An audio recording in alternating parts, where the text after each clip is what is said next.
Rebonjour à tous. Nous poursuivons donc notre interview sur cet apport technologique qui est le drone. Et donc, nous sommes sur le stand Cacampélis de la foire au vin d'Alsace.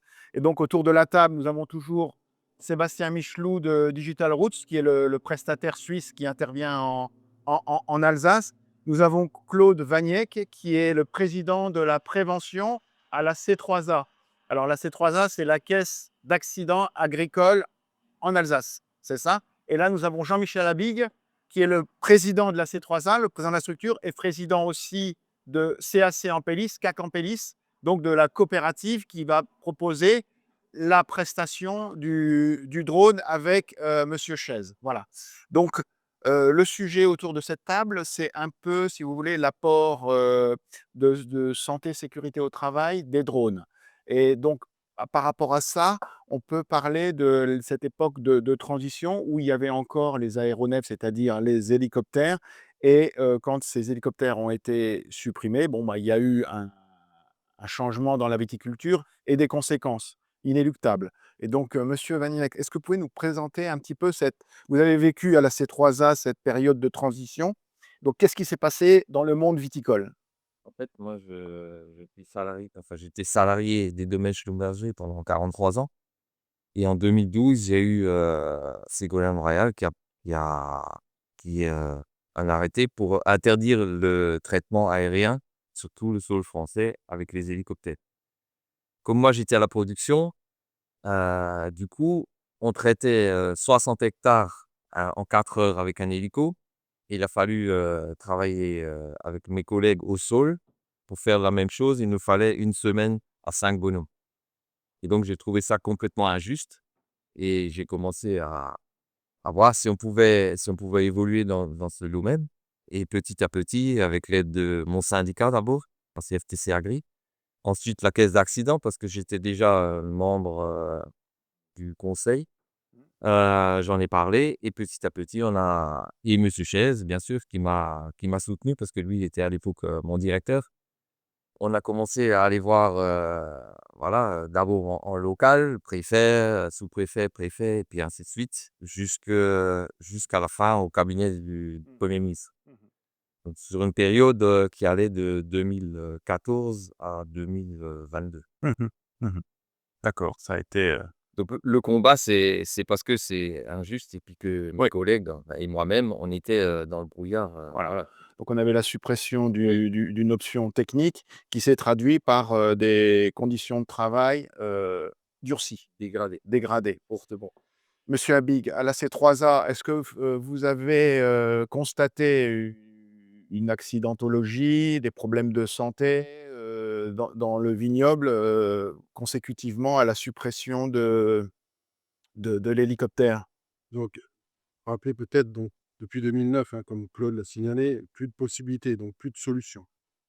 Claude en a fait part, donc la difficulté d'arriver à traiter à temps ce les domaines à forte pente, mais surtout, et j'insiste là-dessus, c'est, que la solution n'existait pas et puis il y a eu un repli sur des solutions qui n'étaient pas appropriées à la santé et justement à la prévention des utilisateurs, avec un risque accru, un risque de renversement des machines qui font quand même plus de 200-300 kilogrammes, des chenillettes, plus, également des pulvérisateurs qui portaient sur le dos, pour traiter, donc ils étaient dans la vapeur, avec les risques d'inondation malgré, les épis, les, les les les protections nécessaires Les et inhalations. également ouais, les inhalations et également, quand c'était vraiment à plus de 30 de pente, les personnes étaient encordées. Donc vous voyez le travail. On a fait différents tests, par rapport à ça et des utilisateurs qui perdaient jusqu'à 2-3 kilogrammes d'eau, hein, par matinée seulement pour faire le traitement. Donc par rapport à ça, on ne pouvait pas laisser. C'est ça. C'est vraiment, une question de santé par rapport aux utilisateurs et de prévention par rapport aux risques encourus. Donc suite au message de Claude, on a cherché une solution, on Mmh. a travaillé. La solution qui était appropriée, c'était le drone. Le drone, vous l'avez dit, je suis également président de la coopérative. Le drone, c'est quelque chose qu'on utilisait de façon courante par rapport à faire de la photographie des parcelles pour voir s'il y avait besoin, s'il manquait de d'azote, s'il manquait, s'il y avait des ravageurs qui étaient dessus, pour faire des photos aériennes pour vraiment diriger les différents traitements. Parce que la vérité est dans, il faut être là au bon moment, à la bonne dose et traiter et faire les choses rapidement. Donc, c'était une solution. Et cette solution, on l'a testée, mais on a vu que réellement, elle apportait une sécurité pour l'utilisateur, pas de dérive, parce qu'on traite vraiment sur le rang, entre le rang, au plus près de la culture. C'est aussi important, faut le signaler, avec du matériel aussi performant, voire plus performant que ce que nous, on utilise en grande culture. Avec également le salissement des routes, enfin, tout ce qui va bien avec les risques qui sont menés. Donc oui, on a travaillé ce dossier pendant plus de 4 ans pour arriver aujourd'hui à la loi. Et on espère que le décret suivra prochainement pour qu'on puisse utiliser cette solution qui, pour nous, apporte, comme son nom l'indique, de réelles solutions et des solutions au plus vite. Est-ce que vous avez un peu des chiffres ou des tendances à la C3A de l'accidentologie des vignes en forte pente par rapport au reste du vignoble? On a vu justement, oui, une aggravation Une aggravation. par rapport à ça. On a tout un dossier avec lequel vous parlez là, qui a été fait sur le projet Hedwig, où tout est répertorié et on a vraiment analysé l'ensemble des éléments. Donc ce projet Hedwig, ça s'appelle Essai d'épandage par drone dans le vignoble alsacien. Donc ça, c'est un projet qui avait été mené depuis quand? 2018. Depuis 2018. Dès 2018, vous On a aviez... mené le projet en 2018 et justement, on a mis en parallèle Ouais. le traitement drone et des collaborateurs au sol Ah oui, pour voir justement les c'est ça. interactions entre les deux Ouais. et les risques aussi. Voilà. Après, sur le nombre d'accidents, on n'a pas vraiment De de chiffres, chiffres. on le Mais voit tous les ans dans moi, le vignoble. on avait tous les ans au moins 2 accidents. Voilà. Après, jamais trop grave, heureusement. Ouais. Il y a eu en Champagne quand même, il y a des décès, hein. Ah oui, mais en Alsace aussi, hein. C'est fréquent, hein. Donc du coup, voilà, c'était le combat, hein. Bon, très bien. Ouais, vous savez, on peut être exposé et puis de ne pas avoir la maladie directement ou l'accident directement, mais c'est vrai dans la suite. Donc, c'est nous aussi, justement, d'apporter et de proposer une solution alternative, justement, au contact de différents produits, dès que ce soit des produits biologiques. Sébastien, est-ce que vous pouvez compléter par rapport à la santé et sécurité au travail Absolument. sur le drone? Donc, pour étant moi-même pilote depuis 2018, clairement, l'exposition est très différente. Donc, il y a vraiment 2 choses différentes qu'il faut voir en termes de sécurité. C'est d'abord l'exposition aux produits. Alors effectivement, quand on est toujours exposé de manière normale, je dirais, au moment de la préparation de la bouillie. On a développé un système qui contient cette bouillie et qui est transporté jusqu'au drone avec un pistolet. Donc, c'est très simple de le faire proprement. Il n'y a pas de Confiné, oui. transvasage, vraiment de problématiques à ce niveau-là. Donc, avec des EPI tout à fait standards, on peut préparer la bouillie et Une remplir le drone. manipulation très Donc, il y a confinée et sécurisée. ouais, Voilà. voilà, assez peu de manipulation.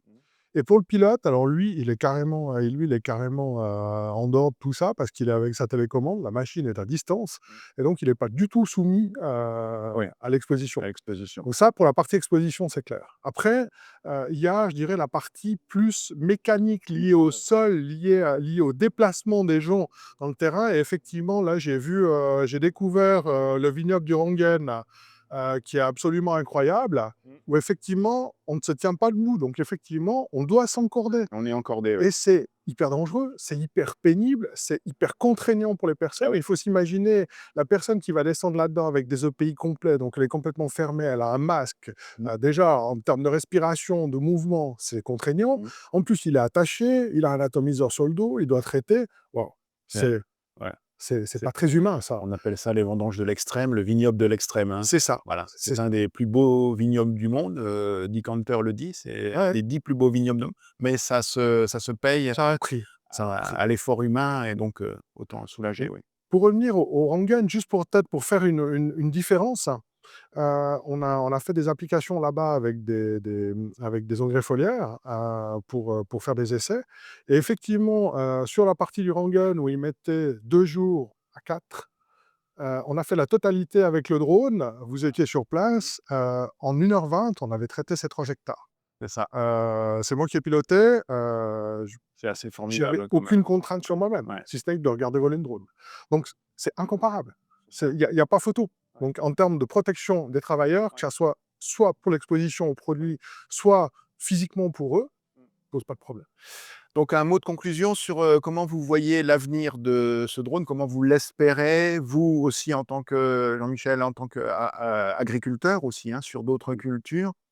Vous, pour les salariés, comment vous voyez l'avenir de ce donc qu'est-ce que vous espérez? Qu'est-ce que vous attendez? Qu'est-ce que vous pourriez encore demander aujourd'hui à nos législateurs? Moi, ce que je souhaite, c'est que le décret, il soit accepté le plus rapidement possible et qu'on laisse la possibilité de bien sûr, il faut encadrer le système, c'est nouveau, il faut encadrer, il faut le tester, il faut des trucs. Mais je veux dire, c'est l'avenir. On le voit, c'est une solution d'avenir. Et pour la coopérative, notre plan multiple, et vous le voyez encore, c'est marqué là, ensemble construisons une agriculture résiliente pour l'avenir. Donc, on doit se doter d'outils innovants. Et pour moi, le drone, c'est une innovation qu'on doit se servir et qui doit être au service de l'utilisateur, mais de tout le monde, de l'environnement, du consommateur. Et c'est vraiment la réponse pour demain. Et il ne faut surtout pas qu'on puisse s'en priver et nous en priver. Et vous, Claude, pour les salariés de l'agriculture de Pareil pour l'agriculture? moi et c'est pas que pour les salariés, c'est pour tous les gens qui doivent traiter dans des conditions un peu extrêmes, que le décret soit signé, le plus rapidement possible avec effectivement un cadre pour que ça soit bien et puis qu'on puisse avancer,